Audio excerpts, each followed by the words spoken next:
بسم الله الرحمن الرحیم. السلام علیکم ورحمت الله وبرکاته. عزتمند مسلمانانو ورونو او خويندو، امید لرم چې تاسو به روغ جوړ بئ او خوشحال بئ. زما د الله رب العزت نه دا دعا دا سوال دی چې تاسو چرته هم یې الله رب العزت مو همیشه د پاره روغ جوړ خوشاله و آباد ساته. امین.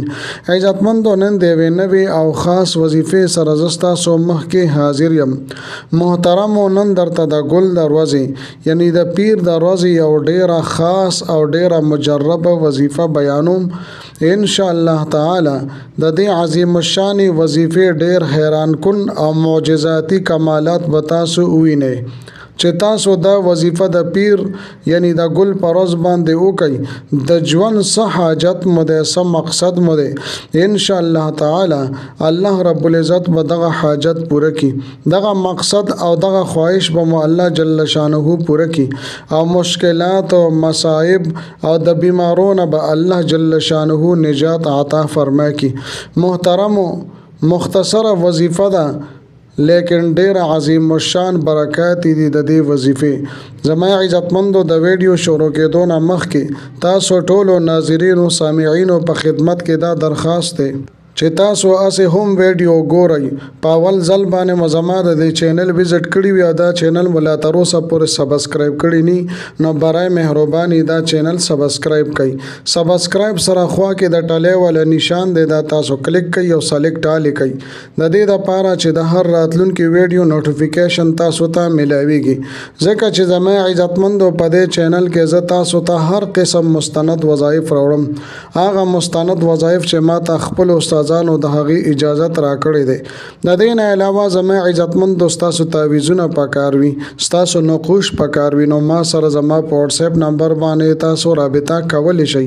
محترمو، که چېرې تاسو دا عظیم الشان وظیفه د پیر یعنی د ګل په ورځ باندې کول غواړئ، نو ویډیو اخره پورې وګورئ او سکپ کوئ ما. محترمو، نننې وظیفه ډیره اسانه وظیفه ده او ډیر لږ وخت پې لګي، لیکن اثرات به تاسو حیران کی. د دې وظیفې اثرات ډیر زیات دي، حیران کن اثرات دي. داسې عظیم الشان وظیفه به تاسو چرته په ژوند کې نوي کړي. ان شاء الله تعالی د دې خاص وظیفې اثرات به تاسو په خپل باندې مخصوص کې. داسې وظیفه ده چې الله جل شانه به د ستاسو د پاره د زندګۍ په هر لمحه کې په هر ساعت کې کافی کیږي. که حاجت وي، که مقصد وي، که مشکل وي، که بیماری وي، که راحت وي، که غم وي، الله جل شانه د کم انسان د پاره کافی شي، نو بهترین کارساز الله جل شانه دی. نو دې انسان ته نور څه د پریشانۍ ضرورت نشته. یعنی چې زما عزتمندو الله رب العزت د ستاسو کارساز وګرځېدو، ستاسو مددگار وګرځېدو، نو بیا د پریشانۍ څه خبره ده چې د کم انسان د پر الله جل شانه کافی شو، نو د دې کسب دنیا او آخرت کې ژوند جوړیږي او دنیا او آخرت کې به ژوند جوړ شي. ځکه چې زما محترمو چې د کوم کلماتو مبارکه وظیفه زنن تاسو ته بیانوم، دا ډیر عظیم الشان کلمات دي او دا د الله جل شانه د کلام پاک یو حصہ ده. دومره طاقت او دومره عالی شان برکات دي د دې کلماتو او د دې وظیفې چې ډیرو خلکو په دې باندې تجربات کړي دي او هر جایز کار الله رب العزت د هغوی کړی دی او په هر جایز کار کې که حاجت ده، که مقصد ده، یا د زندګۍ سبل څه مسله ده، پریشانی ده، هغه ختمه شوې ده او په هغه مقصد کې ورته الله جل شانه کامیابی عطا فرما کړې ده. کله چې زما عزتمندو تاسو دا وظیفه مکمل توجه سره او دیان سره وکئ، نو تاسو به هم د دې کمالات او برکات په خپل باندې محسوس کړئ. زما عزتمندو، دا وظیفه صرف د یو ورځ وظیفه ده. د ګل پر ورځ باندې تاسو دا وظیفه کولی شئ چې بعضې زمونږ وروڼه او خویندې ورته د دوشنبې ورځ هم وایي. لہذا تاسو چې ورته څه نوم هم اخلئ، دا وظیفه تاسو هم په دې ورځ باندې وکئ او که د عذر په بنا باندې دا وظیفه د ستاسو نه د پیر په ورځ باندې یعنی د ګل په ورځ باندې پاتې شي، نو په بل ورځ باندې هم تاسو دا وظیفه کولی شئ. لیکن محترمو، بهتره خبره دا ده چې د ګل په ورځ باندې تاسو دا عظیم الشان وظیفه وکئ. زما عزتمندو، دا وظیفه د حسبنا الله ونعم الوکیل وظیفه ده. زما محترم دا ډیر بهترین او عظیم الشان کلمات دي چې د دې معنی دا د حسبنا الله ونعم الوکیل. الله رب العزت زمونږ د لپاره کافی دی او ډیر ښه کار سمون کې دی. او زما محترم دا ډیر بهترین کلمات دي، صحابه کرام هم په دې باندې تلفظ کړي دي. زما عزتمندو د دې اندازه هم تاسو نشئ کولی چې په دې کې الله رب العزت څومره اثر او طاقت کې هودلې دی. تاسو صرف د دې معنی ته غور او فکر وکړئ. زما عزتمندو ډیره بهترین او جامع معنی ده. زما عزتمندو ناممکنه حاجات مو ولې نه وي، الله جل شانه به ضرور پوره کړي. او چې څومره د سخت نه سخت مشکل وي الله جل شانه به ختمي. زما محترم چې کوم انسان دا غواړي چې زما د حاجت دې زر پوره شي او په دې مقصد او جایز خواهش کې د ماته کامیابی ملو شي، نو زما عزتمندو په خپل ژوندۍ کې صرف یو پیر تاسو دا وظیفه لازمان وکړئ. د دین علاوه زما عزتمندو د رشتې د پاره هم تاسو دا وظیفه کولی شئ.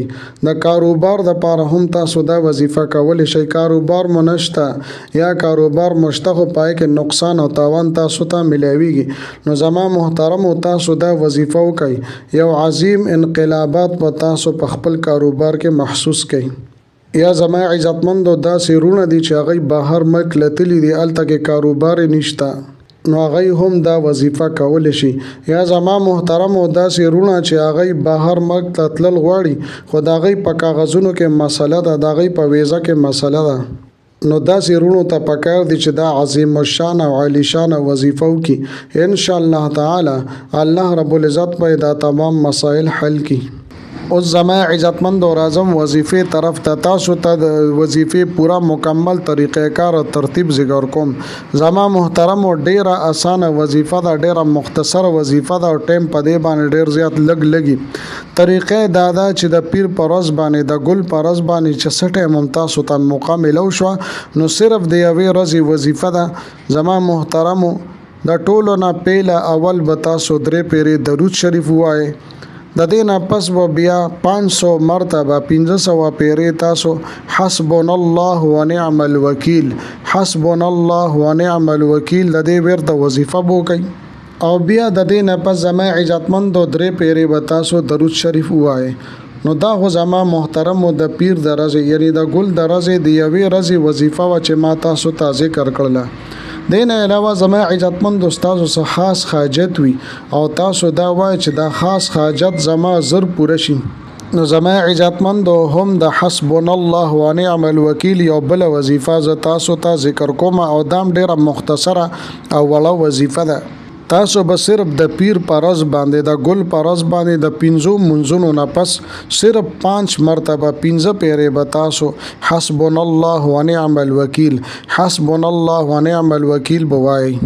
مخکې رستو به تینا درود شریف وایي. د سحر مونځ نه پس 15 پیری، د ماسپښین مونځ نه پس 15 پیری، د مازیګر مونځ نه پس 15 پیری، د ماښام مونځ نه پس 15 پیری، د ماسخوتن مونځ نه پس 15 پیری. او بیا زما عزتمندو د الله رب العزت په دربار کې په دواړو وظیفو نه پس لاس پورته کوي. د الله رب العزت نه په عاجزۍ سره انکسارۍ سره توجه سره دعاګانې وغواړئ د خپلو مسایلو د ختمېدو لپاره، د خپلو مقاصدو د کامیابۍ بدو د لپاره به د الله رب العزت نه دعاګانې وغواړئ. زما عزتمندو امید لرم چې دا ویډیو دا وظیفه به ستاسو ډیره زیاته خوښه شوې وي. که ویډیو مو خوښه شوې وي ویډیو لایک کړئ، چینل سبسکرایب کړئ. ملاویږم به تاسو سره بله ویډیو کې بلې وظیفې سره. تر هغه وخته پورې ماته اجازت راکړئ. د الله